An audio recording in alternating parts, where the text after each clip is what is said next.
Hello guys, finally Apple అయితే iPhone 17 సిరీస్ని launch చేసింది. దీంట్లో మంచి ఫోన్ నాకు ఐఫోన్ 17 బేస్ వేరియంట్ అనిపించింది. అంటే వాల్యూ ఫర్ మనీ ఫోన్ అనిపించింది. ఎందుకంటే ప్రీవియస్ మోడల్స్తో పోలిస్తే మనకి ఐఫోన్ 17 ఇప్పుడు బేస్ వేరియంట్లో చాలా అప్గ్రేడ్స్ తీసుకొచ్చారు.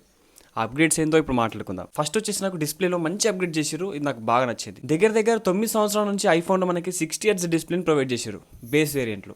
కానీ ఇప్పుడు Apple ProMotion display iPhone 17 base వేరియంట్లో ప్రొవైడ్ చేశారు. ఇది ఒక మంచి ఫీచర్ చాలా రోజులకి. అండ్ దీంతో పాటుగా ఫ్రంట్ కెమెరా ఏదైతే ఉందో దాన్ని కూడా అప్గ్రేడ్ చేశారు.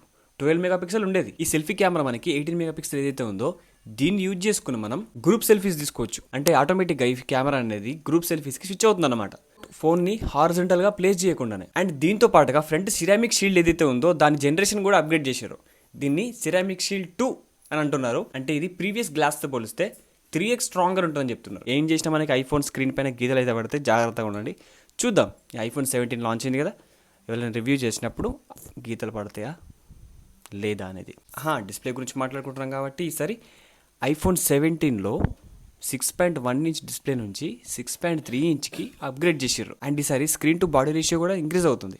బెజల్స్ కూడా చాలా చిన్నగా ఉండబోతున్నాయి. ఇక మెయిన్గా న్యూ ఐఫోన్స్ వస్తున్నాయంటే ప్రాసెసర్ ఖచ్చితంగా చేంజ్ అవుతుంది. ఈసారి ఐఫోన్ 17 సిరీస్లో బేస్ వేరియంట్ మనకి A19 చిప్తో వస్తుంది. ఈసారి బ్యాక్ కెమెరాస్ రెండు కూడా 48 మెగాపిక్సెల్ ఫ్యూజన్ కెమెరాస్తో వస్తున్నాయి. దీంతో మీరు మ్యాక్రో ఫోటోగ్రఫీతో పాటుగా జూమ్ చేసి మంచి క్వాలిటీలో ఫొటోస్ తీయొచ్చు. అండ్ దీంతో పాటుగా ఈసారి ఐఫోన్ 17 బేస్ వేరియంట్ ఏదైతే ఉందో దాంట్లో 128GB తీసేసారు.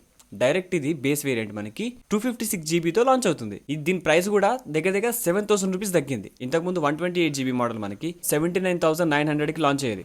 ఇప్పుడు అది దగ్గర 83,000కి లాంచ్ అయ్యింది. అంటే మనకి అక్కడ 7,000 రూపీస్ వరకు ప్రైస్ అయితే డిక్రీజ్ అయింది. సో గైస్, మీరు ఒకవేళ ఓల్డ్ ఐఫోన్స్ వాడుతుంటే ఈ ఐఫోన్కి అప్గ్రేడ్ అవుతారా, లేకపోతే మీరు ఒకవేళ ఐఫోన్ స్విచ్ అవ్వాలనుకుంటే ఈ ఐఫోన్ని బై చేస్తారా? కింద కామెంట్లో ఖచ్చితంగా చెప్పండి.